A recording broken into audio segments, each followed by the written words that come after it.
So we're ready for the off. Revs start to rise, the red lights go on, and out they go. And let's see who makes the best of the starts. Is it Jeff Smith or is it going to be Aaron Smith?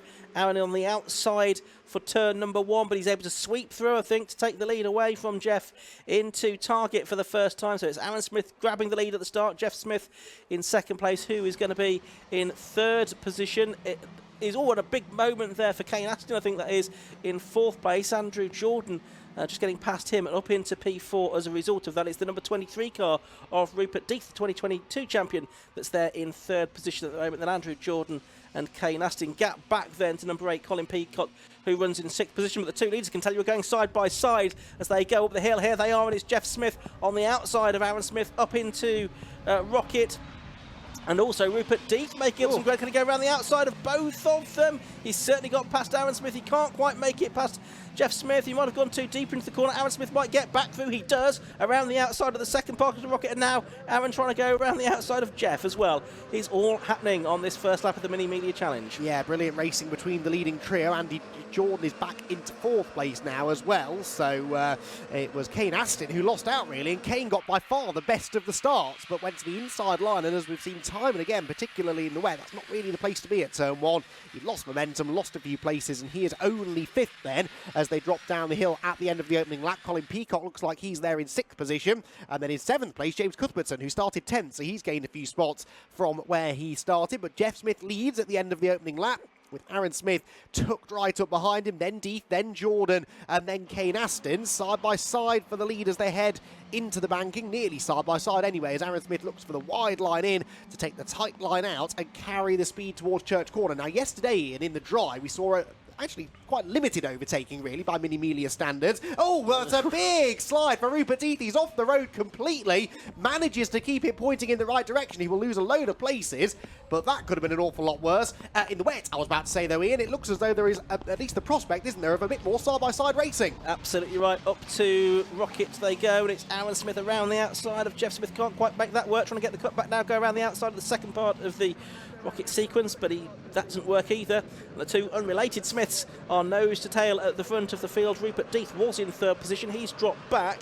So that should be Andrew Jordan, as it is now, that's up into third place. Kane Aston 4th, and Colin Peacock up into 5th position as a result of all of that. So wet weather not proving to be a barrier to some good battling here, although as that rain I can start to see falling again. So we'll keep an eye on the conditions evolving over the next 17 minutes or so. I think you're right, though. Definitely some raindrops falling up at the corkscrew. Headlights ablaze for the leading two, though, as they head through target corner at the beginning of lap number 3. And Jeff Smith with a narrow advantage over Aaron Smith in second position. Rupert Death's moment in third, of course, has promoted Andrew Jordan onto the podium places now, albeit some way behind the leading two, having had to hit the brakes. Now, I was about to say that the Libre class was being led by Peter Hills, but Peter Hills then had a big slide heading up towards Rocket Corner on the previous lap. He had a spin, and he has lost the lead now, so Julian Proctor moves into the lead of the Mini Libre class, with Hugh Turner and Josh Evans behind. But keep an eye on that turquoise and white number 126 car of Peter Hills.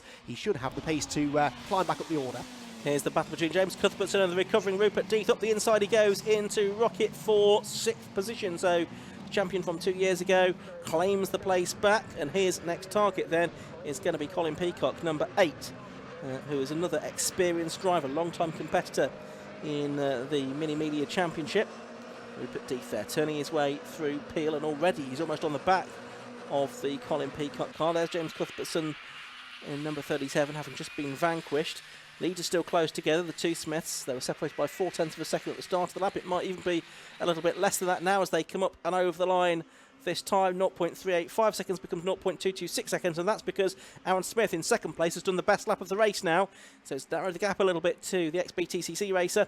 Up towards the banking they go for the 4th time in this race. Slightly different lines being taken by the two of them.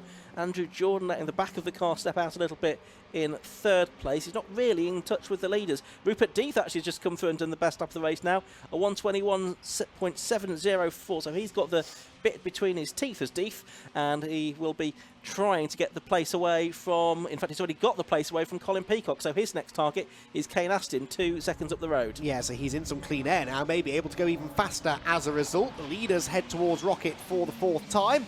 And Jeff Smith now seems to have an answer, doesn't he, for Aaron Smith. He's defending that lead pretty successfully every lap up at the top of the hill, and manages to keep Aaron Smith at bay. Andrew Jordan definitely closing in on this lap, though. He was within slipstreaming range up the hill. He's pulled away from Kane Astin, who for whatever reason in this race just doesn't seem to have the pace, does he? Kane Astin finished 2nd yesterday and ran Andrew Jordan very close to the flag.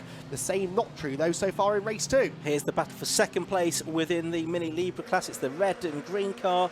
Nice livery that on Hugh Turner's car. Josh Evans, who's done much of the winning in the Libre class this year, just behind him in that sort of lime green number 474 car. There's the 126 car as well of Peter Hills, the man who won yesterday that Andy was mentioning, sort of pale blue car. Rupert Deeth did another best lap of the race, a 121.358, another 10th or so faster he has gone, and he is now less than a second behind Kane Astin, who's, as Andy says, not quite in top form in this race. Meanwhile, this battle for 2nd amongst the Libres continues. Evans, as yet, unable to do anything about Hugh Turner. Just having a look at the lap time for Peter Hills that time, and he's actually lapping slower than the 2 in front of him, so possibly his setup not quite right for these conditions. Interestingly, though, Rupert Deeth half a second quicker than leader Jeff Smith, which does rather suggest he might yet have the pace to catch this leading trio if he can get past Kane Astin. The leaders then head through Rocket once again. Still 46 from 1 from 77. Jeff Smith leading Aaron Smith, leading Andrew Jordan back in the Libres. Evans continuing to challenge Hugh Turner now as they head up the hill. They are side by side as they head through the kinks on the school straight.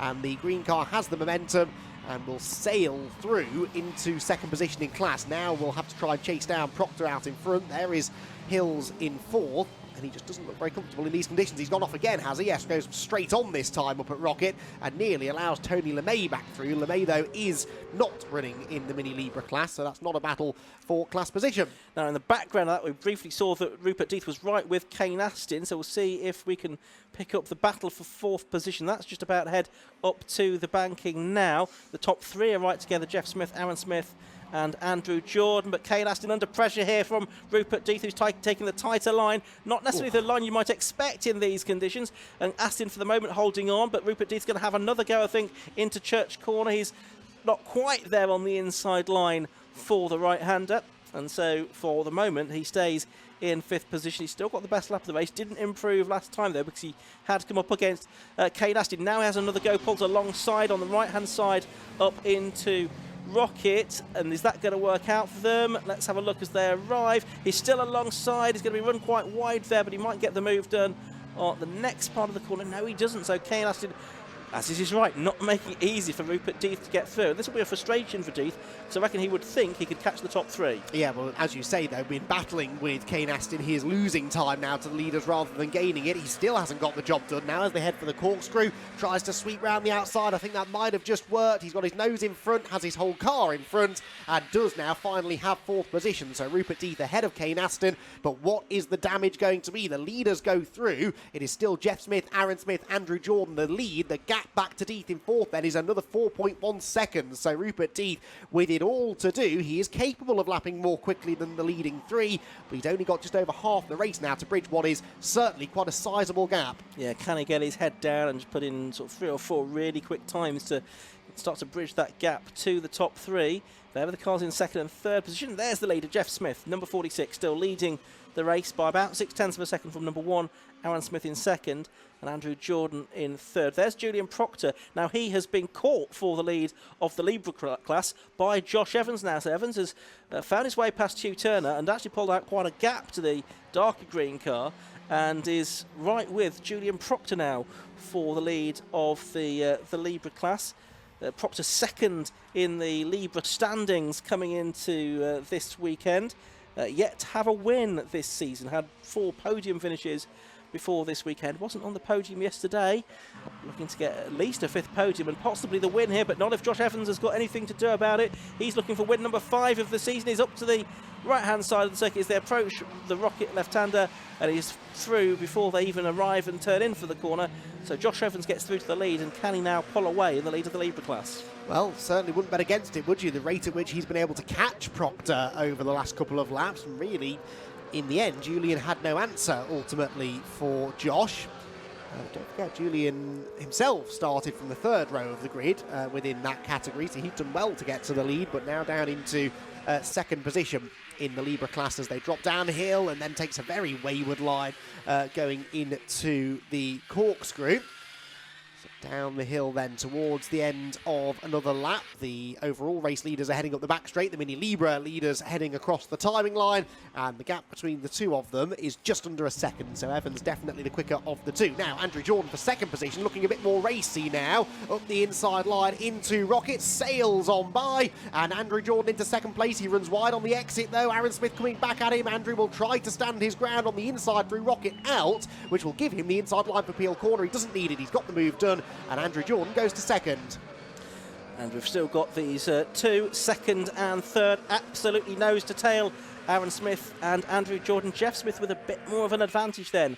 There's 3/4 of a second at the start of the lap. He's made his break now. It is still raining, but it's not really turned into anything too significant. Colin Peacock has parked up just across the way from our commentary box, I'm afraid. He was running in 6th place. He was just ahead of James Cuthbertson, but he's now retired from the race in that number 8 car. So Cuthbertson will go up to 6th position. Yeah, Jeff Smith's gap has now extended to more than a second. Andrew Jordan now ahead of Aaron Smith. Is it going to stay that way, though? Through the banking they go. Aaron Smith trying to get back through on the inside line. That's Les Stanton that's been off the road in the number 1133 Libre car. But no, it is Jordan still ahead of Smith in second place as they turn their way through the right-hander at Church Corner. Up the hill they go then. Andrew Jordan, can he get his head down then and chase after race leader Jeff Smith? The gap is just over a second at the beginning of the lap, but now that he seems to have sort of shaken off Aaron Smith, Andrew can focus his attention on the race leader. Neat and tidy through the left, through the right at Rocket. That's the part of the circuit at which Andrew really seemed to be excelling yesterday, particularly under braking. Very confident on the brakes is the former British Touring Car Champion. But is he going to be able to chase down race leader Jeff Smith? Very wide goes Jordan through Peel Corner. Coming down the hill, Ian, I would say that's under a second now. To the naked eye, I think he is closing on the race leader and bringing Aaron Smith with him. Yeah, looks like it. So could we have a three-way fight? And Rupert Death, of course, still making progress as well. He was 0.6 of a second faster than Aaron Smith, for example, on the previous lap. He has narrowed that gap. Over the line goes Death now in the background, and that time through, he didn't really take any time out of the cars in front of him, but the gap is about 3.8 seconds from third to fourth, so he might not quite be able to bridge that gap before the end of the race. He's certainly got away from Kane Aston, but it might be too much of a tall order for him to get involved in this podium scrap for the final third of the race, because that's what we're heading towards now. And they're heading out towards Church Corner and along the back straight once again, and Jeff Smith looks a bit bigger again now as they're doing that. Heading off up towards Rocket. I'll tell you, it's Kane Aston 5th, James Cuthbertson 6th, Ryan Taylor moving up 7th, and Jodie Lee's 8th. Joe Polly running in 18th position. Of course, she did manage to make the start of the race from the pit lane, I think. But here are the two leaders, Jordan and Smith, in second and third, I should say, behind Jeff Smith. Turning their way through the right-hander now at Peel Corner. I still think this race could go any one of three ways, really, and especially with the unknown of the conditions possibly changing. Although looking at it, I reckon there's a better chance now that it might stay fair, at least for the remaining 6.5 minutes. It is still drizzling, I think, but not heavy rain. No, I agree with that. There is a slightly less wet line starting to develop on the track as well. Andrew Jordan then still only 7/10 behind the race leader. It's amazing the power of the slipstream in these cars. I know that everyone knows that these cars slipstream well, but Andrew Jordan was the best part of a full second back from Jeff Smith going onto the back straight a lap ago and still managed to gain maybe half a second up that back straight. Now he's noticeably closer this time, so how much closer will he be by the time they get to the top of the hill? He takes about the same sort of line through Church Corner as Jeff Smith does. I would say that's maybe about 0.6 of a second or so as they go onto the back straight, but he will close and close and close in that slipstream heading towards the braking zone at Rocket. He won't be close enough to attack this time, I don't think, Andrew, but we know he's good on on the brakes. The gap again shrinks as they head for the apex. And Andrew Jordan now definitely starting to turn the screws and apply a bit more pressure to his good friend, Jeff Smith. But out on track, they are fierce rivals. They'll both want the race win. And it could be a real showdown, this, over the last 5 minutes between them. So we've got, as Andy says, 5 minutes or so to go here. The top three separated by just over a second as things stand. Oh, and Josh Evans, the Libre class leader, he's had a moment there, and he's recovering from that. He was 5 seconds in the lead, but has he lost the lead now? Yes, he has, because the 595 car has gone through of Julian Proctor, so he's taken the lead. Hugh Turner's gone through to second. Down to third then has gone Josh Evans with that, I think, little spin that he had at the banking. Oh dear, I was just looking at the timing screen to see how far ahead he was. He was 5.2 seconds clear of Proctor, had it in the bag, but again, goes to show that in these conditions you can take nothing for granted, and Evans has it all to do again now. Surely won't be able to challenge for the win now in the remaining 4.5 minutes or so, but may just be able to get back into second position at least. So he heads out of Rocket and up towards Peel Corner. You're not missing anything at the front of the field, by the way. Andrew Jordan, although he seems to close in at certain parts of the circuit, Ian, just can't quite get there when it counts, can he? And by the time they get round to the line, the last 3 or 4 laps, that gap has been around 3/4 of a second. So yeah, overall, he's not really gaining. No, he's not. And that's probably disappointing for him. Perhaps his car just not quite set up right for these conditions. It's so difficult in changeable conditions to get your car set up exactly spot on. There's Julian Proctor leading in the Libre class by a reasonably comfortable margin now, 3.9 seconds over Hugh Turner in second place. Josh Evans, having dropped those 2 places, in is another 3.9 seconds behind in third in that class. Now, they're the leaders, and it does look to have closed in again a little bit between Jeff Smith and Andrew Jordan towards the end of the lap, and I suspect it's going to be about 3/4 of a second again as they go across the line this time. Just a little bit under, 0.676 seconds between them. They've got a bit more of a gap now, about 1.5 seconds back to Aaron Smith, so he's not really part of this equation, and Rupert Deeth hasn't made much more headway to the first 3 either, so looks like he's going to be probably secure in 4th. But if we are going to see a change, it's probably going to be for the lead here. But Andrew Jordan just doesn't seem to be able to build a sustained attack as Jeff Smith makes a big mistake. He's very sideways through Church Corner. It didn't look as if Andrew Jordan was particularly able to capitalise on that, though. They gained a couple of lengths, maybe, which means he's a bit closer in the slipstream than he normally would have been. But yeah, Jeff Smith, again, just stamped on the accelerator, drew the front of the car back around and managed to hang on to that generally, but that shows how hard he's having to push. He's wide again into Rocket in, so Andrew Jordan closing back in. The corner that Andrew is struggling at is the banking, isn't it? The last 2 or 3 laps, that's where he's lost time. He's been within 6 or 7 tenths at the line and then dropped back again through that second corner. Was that Peter Hill as they were lapping? wasn't it? Yeah, so he's struggling in this race. He's in 5th place in the Libre class at the moment. Yeah, last lap was 7 seconds off his previous best pace. I wonder if he's got a problem here. Yeah, may well have done. So leaders dropping back down through the corkscrew. They're going to have 2 more laps to go at the end of this one. So they're starting their penultimate lap now. And again, Andrew Jordan has got the gap down a little bit at the start of the lap to 0.5 seconds essentially. But then he seems to lose a bit of ground through the first part of the following lap, through the banking and towards Church Corner. So let's see if he can take the fight to Jeff Smith this time.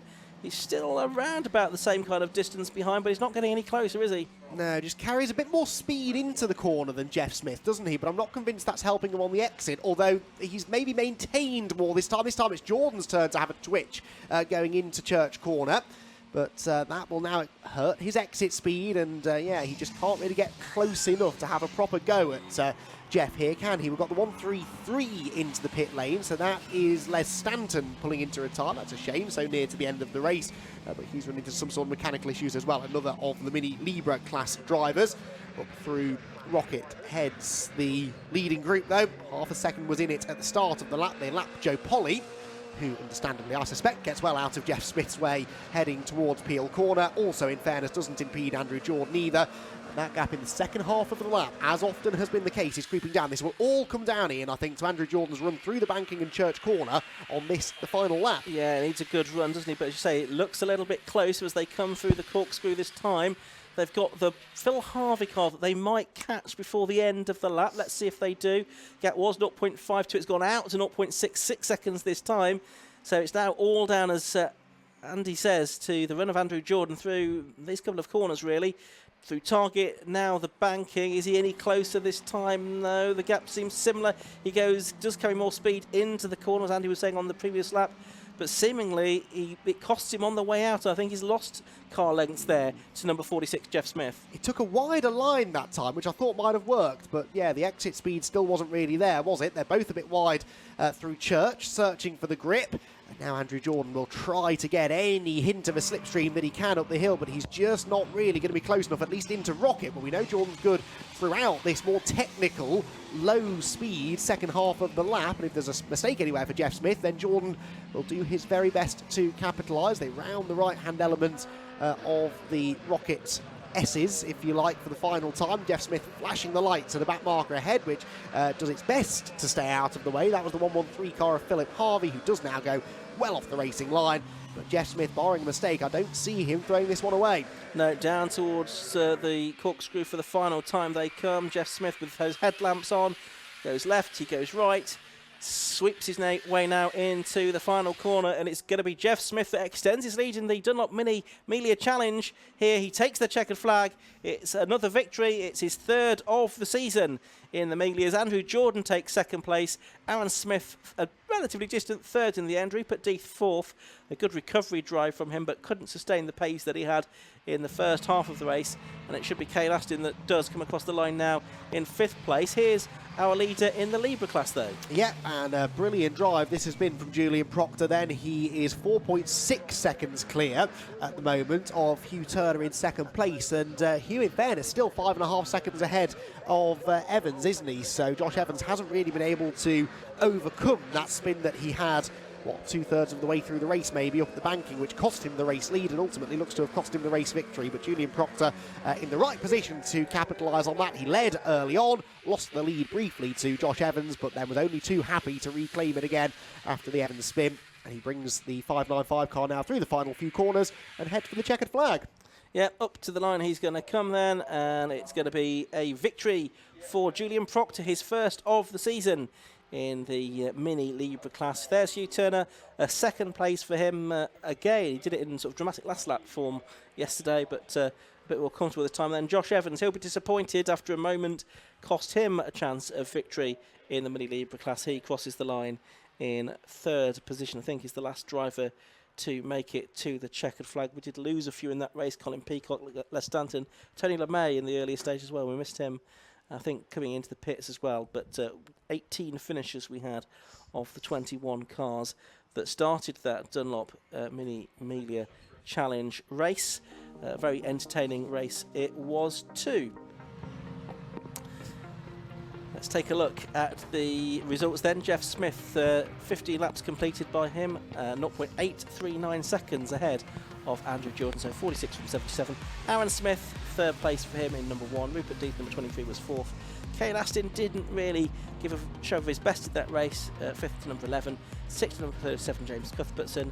Then Ryan Taylor, Jay Lee, Damien Harrington and Mark Simmons rounded out the top 10. And it was Sean King and Philip Bonham Brown before we got to our Libre class winner. That was Julian Proctor in the 595 car. He finished ahead of Hugh Turner. And then on the next page, Josh Evans in third, Phil Harvey in fourth position. And Peter Hills, so successful so far this season. He had some problems, I think, with his car today. And Jeff Smith, well, he was driving like a man with a helicopter to catch, wasn't he? So we will hear from him. Hopefully he'll have time to talk to Kieran Mogg down in the Parc Fermé area in just a moment. But he's heading off to Silverstone. I think there's a race meeting there as well this weekend, I believe. Let's head down to Kieran now and see who he's got to talk to in Parc Fermé. The Minis never, ever, ever fail to deliver, do they? And we are with our winner here, Jeff Smith. Well, Jeff has actually just run over there. Let me just go and grab him. I've had enough with drivers running away from me today, and this weekend in general, actually. But if we can just step in with Jeff once he's done whatever he's doing, and we can have a quick word with him. Certainly was an interesting race, and he didn't have... it wasn't a shortage of competition at all. Let's jump in here a second. Hi. Congratulations. Thank you. Congratulations. That was one heck of a race. It was pretty busy, and then there was oil down from probably about halfway through as well, sort of over half the circuit, so it was like picking your way through that and the wet.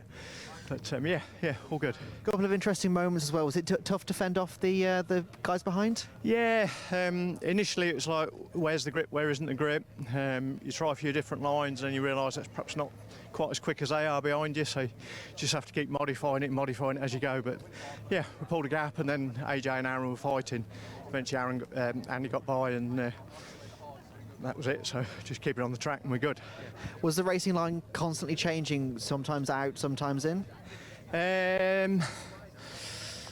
It's a job to say, really, because it's a very grippy circuit, and there's not been a huge amount of actual slick racing going on it. So it's one of those where if you had another 4 sessions, you know exactly where to go every single lap. But yeah, no, it was good. Absolutely. Well, congratulations on the win. Thank you very much. Thank you very much. Anyway, we'll speak with our second place man. That was. Oh, this is third place, Aaron Smith. That was one heck of a race. Oh, wasn't it just? You know, it was just like we were saying. It was going to be slippy out there to the entire race, and it was just about keeping it on the circuit. So no, we managed that. My front tyres were just crying out. They'd had enough, really. So I just couldn't stay with them. But no, I'm really pleased with that. It's fantastic for KAD who do the engine, Mini Sport for the sponsorship. So yeah, no, mega weekend. Absolutely. Well, congratulations on the third place. Thank you very much. Thank you very much. Anyway, there is the Libre winner, but I don't know where they are again, because as we found yesterday, drivers keep running off. So we can see the Clios are just heading out onto track. We're going to a quick ad break. We're back in a second. Don't go anywhere, because the Clios, they always have something interesting to deliver.